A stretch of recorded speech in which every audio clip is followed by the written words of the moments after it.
Bienvenida a la compañera Gabriela Valverde, que es coordinadora de la unidad temática sobre convivencia y seguridad del Frente Amplio y también asesora en seguridad de la fórmula presidencial del Frente Amplio. Bueno, bienvenida al Comité Vinelli, ya es la segunda vez que la tenemos por acá y es una grata visita. Aparte nos informa mucho y muy bien y aprendemos mucho con ella. Así que bueno, la dejamos con ella. Muchas gracias por la bienvenida, y a todo el comité, a Marcela desde San José que me recibió allá, y a ustedes desde el comité, muchísimas gracias, y a Verónica que por una buena noticia no está acá, sí, pero ya me comuniqué con ella. Bueno, ¿qué decir, no, del tema de seguridad pública, que es nuevamente una cuestión más de las principales preocupaciones, ¿no? Inquietudes de la población? ¿Qué cambios se tendrían que implementar o qué cambio implementaría un gobierno del Frente Amplio? Bien, ya en otras visitas que hemos realizado, como nuestro programa de gobierno, nuestras bases programáticas ya hace casi un año que las tenemos prontas, en anteriores visitas hemos trabajado sobre este tema. En particular, ahora de cara al balotaje hay que marcar algunas cuestiones, porque para las instancias de las internas y de octubre trabajábamos más dentro de los comités, en las ferias, en la calle, hablando con las personas que quizás tenían un perfil más frente amplista, aunque no fueran militantes. Pero hoy por hoy tenemos que salir a buscar aquel voto que no está conforme con este gobierno, pero es votante de la coalición, pero no le conforma la fórmula presidencial Álvaro Delgado y Shirley Ripoll. ¿Qué comentarles a estos votantes que en octubre o no se decidieron por el Frente Amplio o se decidieron por alguno de los partidos que conforman la coalición?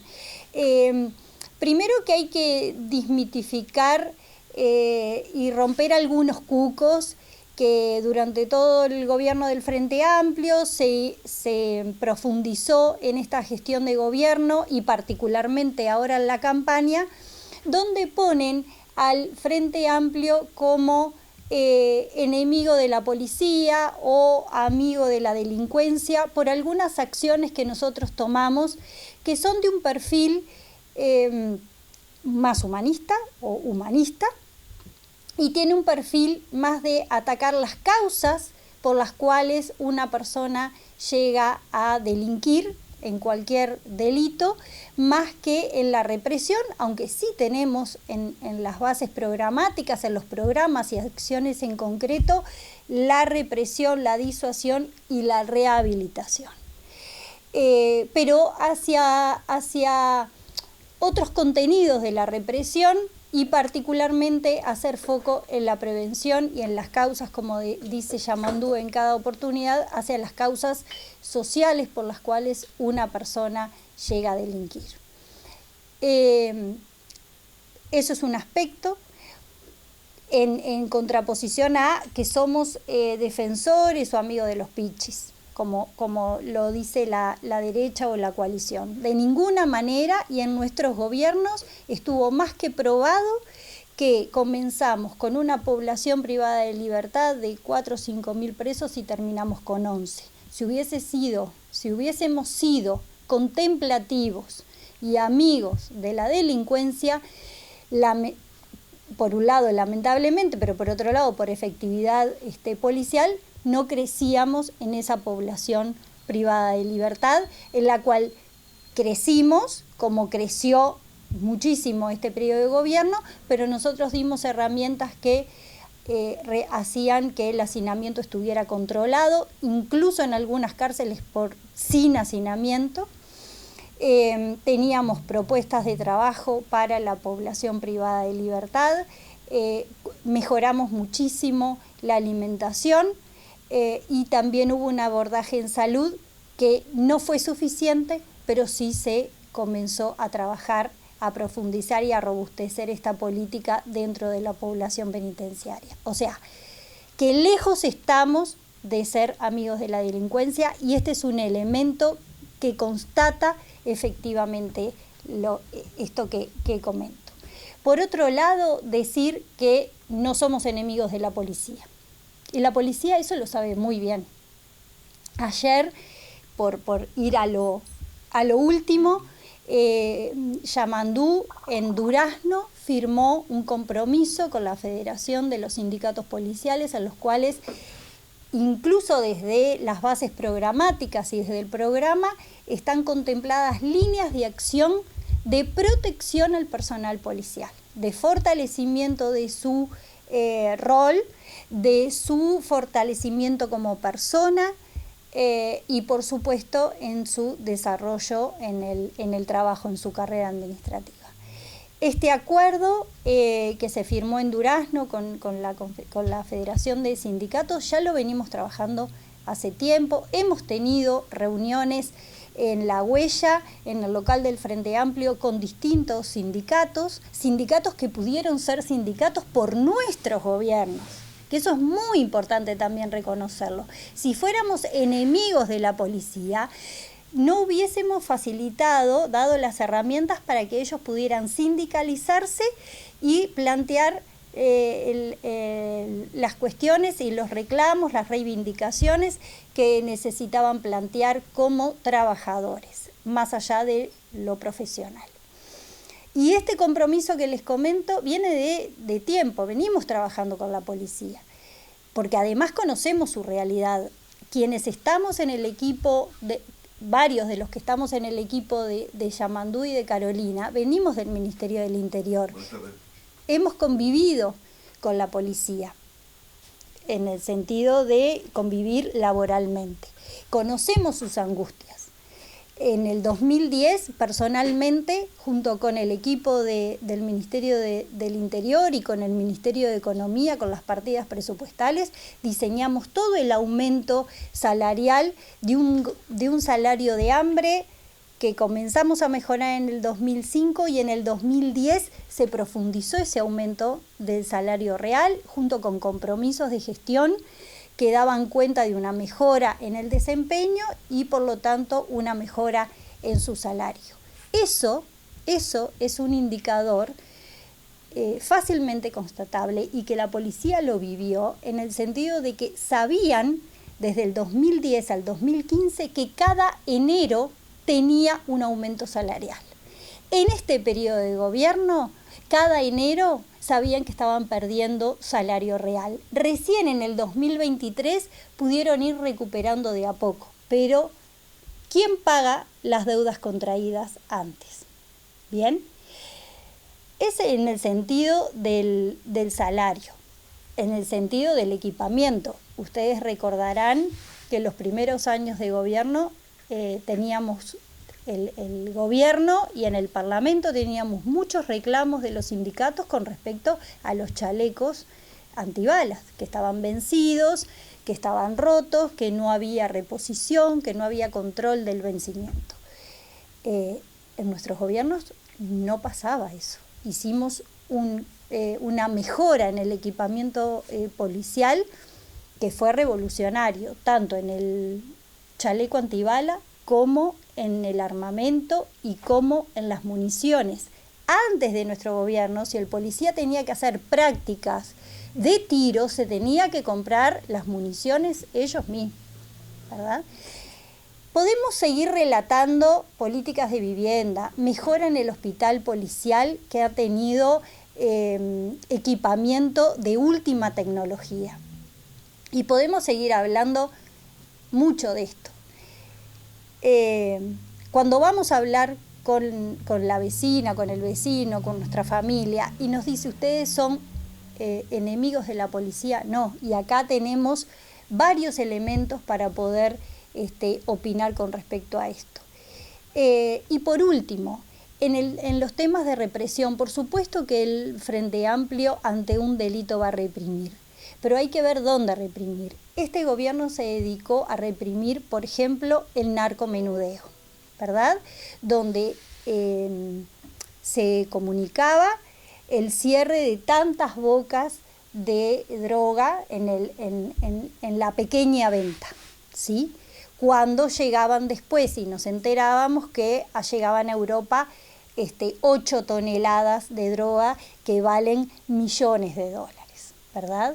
Ahí es que nosotros pretendemos reprimir, porque una vez que uno reprime arriba y desarticula las grandes bandas criminales, la droga no llega a la boca.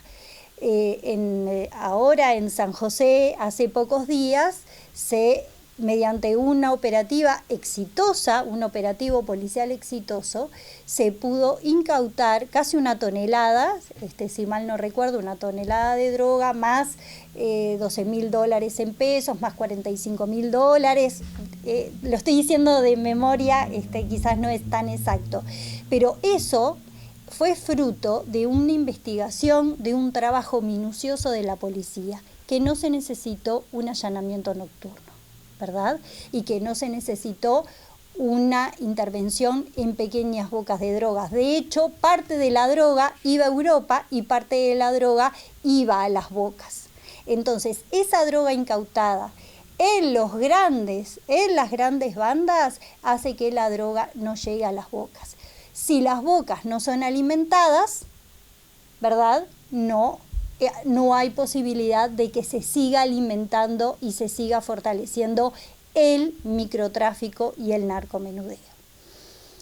Por eso, cuando nosotros salimos a explicar los allanamientos nocturnos, por qué el Frente Amplio consideraba que no era bueno cambiar la Constitución para poder realizar allanamientos nocturnos, porque entendemos que los allanamientos nocturnos ya existen, ¿verdad?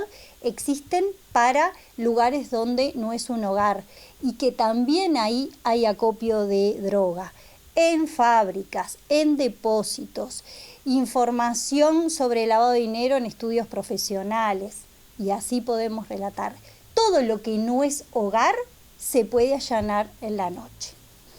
Y el hogar que se puede allanar en la noche, que sí se puede, es solo para la defensa de la vida, que es mucho más importante que la defensa patrimonial o de la propiedad. En defensa de la vida, lo hemos dicho muchas veces, cuando una persona víctima de un delito de violencia doméstica, violencia sexual, violencia de género, hace la denuncia telefónica, obviamente porque está en su hogar sufriendo esta violencia, la policía tiene la justificación para entrar en el hogar porque quien vive es la que da la orden de entrar, y ahí es para proteger una vida. Entonces, cuando en las encuestas teníamos una alta aprobación de allanamientos nocturnos, y nosotros sabíamos que muchos votantes frente amplistas estaban de acuerdo, les hicimos entender que era necesario otras formas de abordaje a esta problemática. Por supuesto que nos preocupan las bocas de droga y por supuesto que vamos a trabajar en eso, pero cerrar una boca de droga de noche es muy peligroso, porque en estos hogares en la noche pernoctan niños, niñas, adolescentes, bebés. El factor sorpresa es muy complicado para esta población. Ni que hablar en los vecinos, porque uno no sabe qué puede estar pasando. Hace pocos días hubo un allanamiento equivocado y era de día. Entonces, y también hay un riesgo para la policía, ¿verdad? Que muchas veces no la pensamos en ese sentido porque entendemos que la policía tiene que estar preparada, pero la policía es un humano, ¿verdad? Que también puede estar corriendo riesgos de vida. Entonces, Gabriela, hay algunos índices, por ejemplo, que sí, la gente a veces no denuncia porque entiende que no es necesario, o a veces está frustrada. El papel de las comisarías, volver las mesas de convivencia ciudadana. Esos son algunos puntos, me gustaría que especifiques algunos puntos claros, digamos, de qué cambios se implementan. Bien, Bueno, ya comenté algunos cambios que tienen que ver con la ruta del dinero, que tienen que ver con el narcotráfico, tienen que ver con los controles de lavado de activos. Recuerden que en la LUC este gobierno amplió el límite para los controles. Nosotros estamos pensando en reducirlo, no como antes, porque esa cifra ya quedaba desactualizada, pero es importante en ese sentido. Vamos a promover nuevamente la denuncia. Cuando este gobierno dice que bajó todos los delitos, en realidad lo que está diciendo es, y no nos cansamos de decirlo y siguen diciendo lo mismo, no bajaron los delitos, bajaron las denuncias de delito. Y la denuncia de delito parte de la voluntad de quien sufre un delito. ¿En qué sentido? Como tú decías, si hay muchas veces a una persona sufre un delito contra la propiedad, ¿no? Hurto o rapiña, bueno, ya con violencia, y entiende que yendo a denunciar tiene que esperar horas, lo atienden mal, le hacen comentarios improcedentes y que después no va a recuperar el objeto hurtado, ya no va más. Entonces, existen delitos que no son denunciados, por lo tanto, la policía no tiene esa información. ¿Qué es lo que necesitamos como ente testigo? Encuestas de victimización, que no se han hecho en estos 5 años, recién ahora vamos a tener la información para más adelante. Esperemos que sea información que sea útil para nuestro gobierno y continuar, porque nosotros dentro de nuestro programa tenemos fortalecer la denuncia con distintos dispositivos, un nuevo abordaje a la atención en la denuncia con los becarios, los y las becarias, que eran aquellos estudiantes universitarios, que también para ellos era algo novedoso y bueno desde el lugar económico, de tener un trabajo y de tener un ingreso formal, y también una práctica profesional que es importante para su futuro desarrollo profesional. Y para nosotros fue muy importante. Mejoramos la toma de la denuncia, mejoramos el abordaje en la atención a quienes eran víctimas de delito y mejoramos la información que necesitamos para poner la policía en la calle. Porque si no hay denuncias, ¿cómo constato yo que se necesitan policías en determinada zona si suceden delitos pero la gente no va a denunciar? Entonces, ¿cómo se está trabajando con evidencia si se menospreció la herramienta tan importante como la denuncia para jugar con números y decir que bajaron? Porque no bajaron ni los homicidios, ni en cantidad, y mucho menos en crueldad, que este periodo de gobierno vimos desmembramientos, personas quemadas en vehículos, niños y niñas, bebés atacados por balas, en esta disputa territorial. Entonces, con los homicidios no pudieron, que son aquellos delitos que no es que se denuncien, sino que se constatan. Y por otro lado, la violencia de género. Violencia basada en género no han podido disminuirlo y estamos con situaciones muy alarmantes.